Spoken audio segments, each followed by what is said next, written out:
Hey everyone, Mr. Sujano here, your source for gaming, tech, emulation, and open source news. Let's get started. Alright, to kick things off, we're talking about the Nintendo Switch 2. Now, we talked about the Switch 2 in yesterday's video. Stores were getting the Switch 2 already in stock. I mean, it's going on sale pretty soon. And some stores were being a little bit careless in leaving the Switch 2 in carts right in the aisle. Anyways, it seems that people are already getting their hands on a Switch 2. There's been a number of videos posted online, and a number of unboxing videos already posted online. However, and this is a big one, at this point in time you will not find any videos online outside of Nintendo's official videos of a Switch 2 playing Switch 2 games. Apparently none of these units currently work. They're waiting for a day one patch from Nintendo in order to enable the systems. And that's probably why you won't see any Switch 2 reviews right out of the gate. I'm curious to see what happens here if the patch is released earlier, what happens. But the people who have these consoles can only just look at them. And continuing to talk about the Switch 2, next up we're talking about Nintendo Switch game compatibility on the Switch 2. And if you are curious as to which games from the Switch will play on the Switch 2, Nintendo has it covered. They've got a website here of the games that are currently working and the games that are currently not working. If you are curious about this stuff and wanted to learn more about it, like everything we talk about, links are in the description below right at the bottom. I don't hide my sources. There is a chart here to showcase what is playable and what isn't, and it's a very small number that isn't playable right now. There's a PDF with everything detailed, and there's also some information right on this page here. Stuff like Ring Fit Adventure, stuff like 1-2 Switch. Everybody 1-2 Switch, Labo, Game Builder Garage, and other stuff is not going to work on the Switch 2. And continuing to talk about Nintendo, next up we're talking about Nintendo Switch Online, specifically N64 stuff. Nintendo has just put out a brand new video over on YouTube showcasing some brand new features headed to NSO on June 5th. One of those, if you like to save your state quite often, well, you might like Rewind here.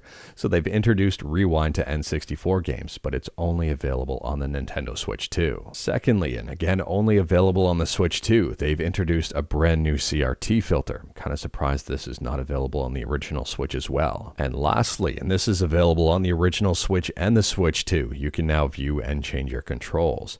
I would say that these features are kind of just par for the course for a lot of different emulators out there. A lot of emulators already have this stuff, but this is new for Nintendo Switch Online. I guess it's a good move here, and I think a lot of people will be happy with the Rewind feature.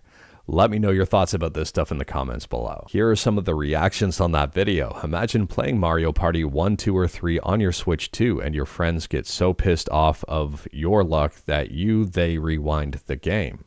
I think I get what they're saying here. Glad to know that the per game button mapping isn't locked away from Switch 1 owners. The power of the Switch 2 being able to apply a CRT filter, truly this is the power of next-gen hardware. There's even more here specifically surrounding the CRT filter. The original Nintendo Switch 2 simply does not have the technological power to produce a CRT filter, let alone rewind a 25-year-old game. This should have been a Switch 1 Online from the beginning. The CRT filter Switch 2 exclusive is insane. And finally here, cool, just one question. Why couldn't you do this from the beginning? And use me as a why wasn't this a feature to begin with button. Again, let me know your thoughts. And continuing to talk about Nintendo stuff, but going back a few generations, next up we're talking about Nintendo 3DS emulation with Azahar. As you know, Azahar is a mashup of Pablo MK7 Citra Fork and Lime 3DS. And Azahar just got a brand new update. So at the time of filming, Azahar 2121.2 is the latest update. 2121.1 came out about 3 weeks ago. Anyways, this is not a huge update by any stretch of the imagination. There's some bug fixes as well as some minor stuff here to help improve the emulator. So they've added a setting which allows the RPC server to be toggled on and off. There's bug fixes for PC, Android, and macOS, and even more here. If you are curious, again, like everything we talk about, links are in the description below at the bottom if you wanted to learn more about it. And speaking about fixes and some brand new features, next up we're talking about PlayStation 1 emulation with Duckstation. And Duckstation just got a brand new update with a whole bunch of stuff in it. Now, in my opinion, Duckstation is in a real good place right now, but they keep finding ways to make this thing better, fix certain things, and improve the emulator overall. There's a whole bunch of stuff in the latest rolling release here, including some search functionality. So they say here that search includes more entry strings. It now includes not only the title, but the path and serial as well. Makes the search functionality more useful for when the file names might differ from the database ones, and also allows for quick subdirectory filtering. In my opinion, Duckstation is currently one of the best, if not the best, PS1 emulators out there. It sets the bar real high, and with these improvements, it just pushes that bar up a little bit higher each time. Next up, we're talking about NVIDIA, and NVIDIA is in the news yet again over some arguably not great things, yet again.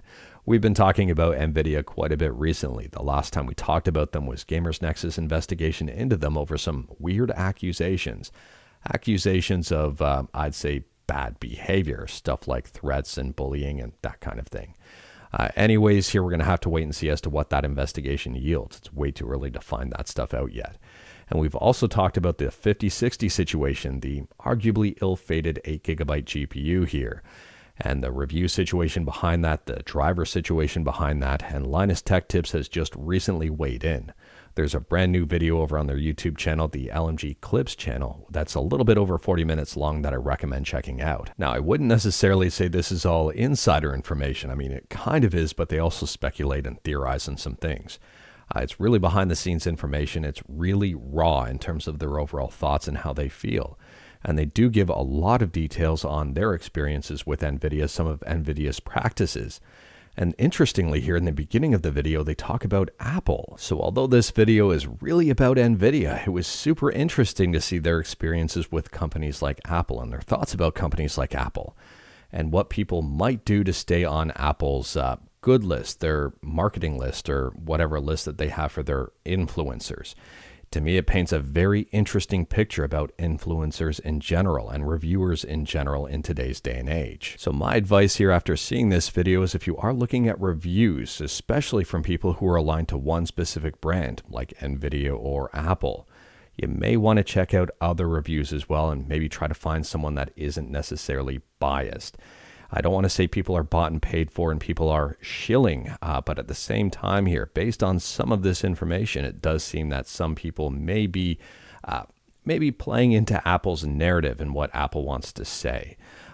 I can't verify that. I'm just going based on what I've seen on this video here, but it is kind of eye-opening. But let me know your thoughts about that one. It seems that more people may be considered influencers as opposed to true reviewers, and maybe, I don't want to say industry plants or marketing plants or extensions of companies, but at the same time, if a company has a whole bunch of guardrails on what they're allowed to talk about and what they're not allowed to talk about, and they have to play into those guidelines, those guardrails, and those suggestions just to stay aligned with the company, well, that kind of takes away a whole lot of integrity from a lot of different things. I could be wrong. That's opening a whole can of worms we'll probably talk about at a later point in time.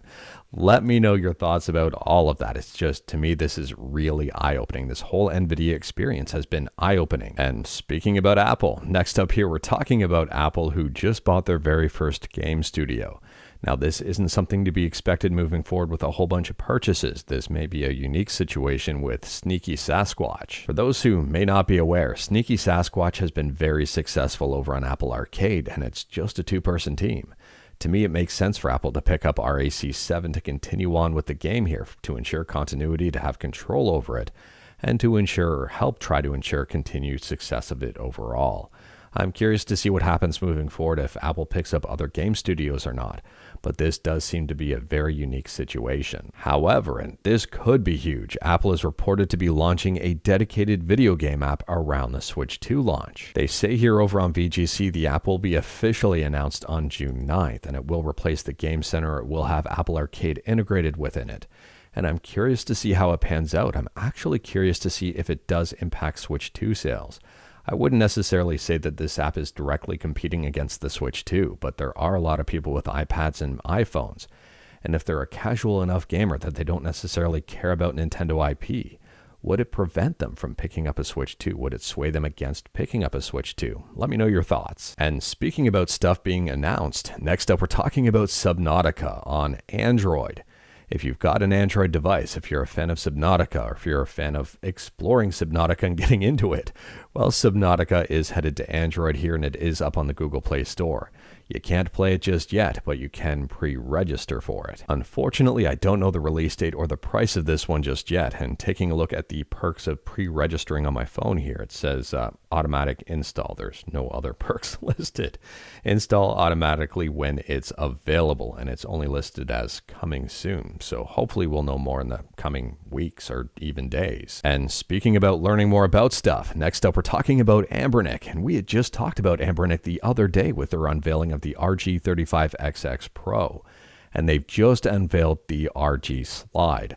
Unfortunately, we don't know a whole lot about it just yet. We don't know the price, we don't know the release date, but it does seem super interesting. Knowing Anbernic, we're going to learn a whole lot more about this extremely soon, but if you're a fan of the PSP Go and wanted to see a modern version of it, well, Anbernic here may have you covered. I'm curious to know what the CPU in this is going to be. I'm curious to know what it's going to run. Is it going to run Linux? Is it going to run Android? And I do want to see the face of this console. I want to see the whole thing here.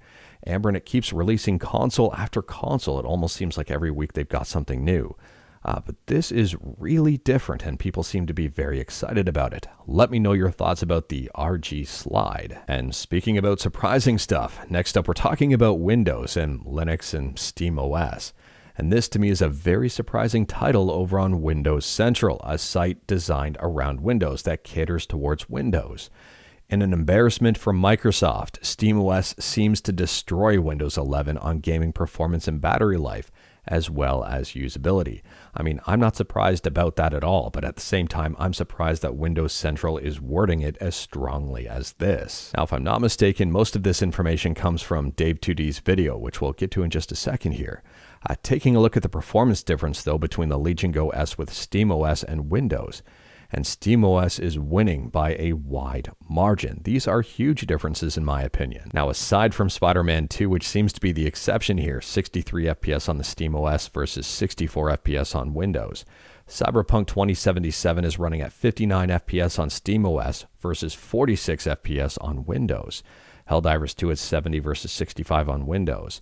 And The Witcher 3 at 76 FPS versus 66 FPS on Windows. I would say that is a huge win for SteamOS overall. Now, I'll drop a link to both the article and to Dave2D's video in the description below so you can check out both. I don't know which one you'd prefer considering this is YouTube. I'm assuming the YouTube video is going to be far more popular and considering it's the source of the information. Anyways, here, battery life is also a huge difference between SteamOS and Windows. Take a look at Dead Cells at 60 FPS.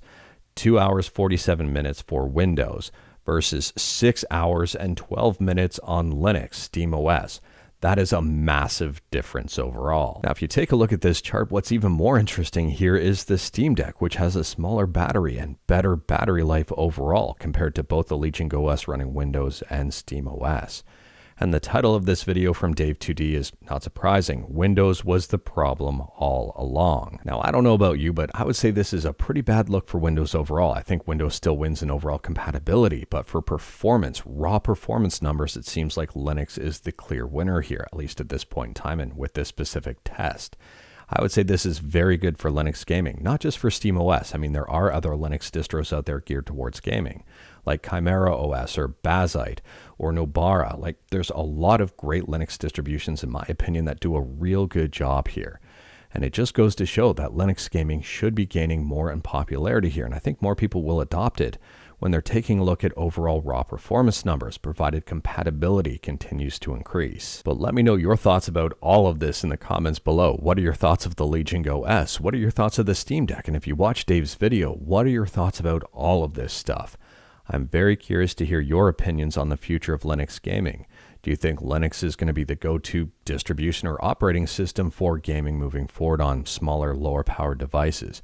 Or do you think Windows is going to remain king overall? And speaking about overall kings, last up here, we're talking about PSU ratings.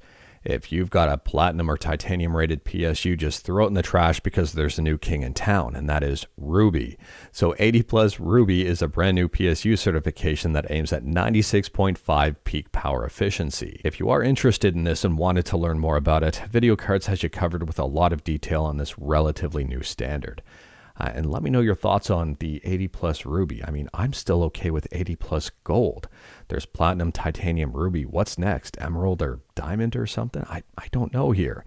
It just seems that things are getting more and more efficient, and with more efficiency comes better standards. But anyways, that is all I've got for you in this one. Straight to the point, all stuff and no fluff. We talked about a bunch today. Feel free to discuss anything we talked about in the comments below.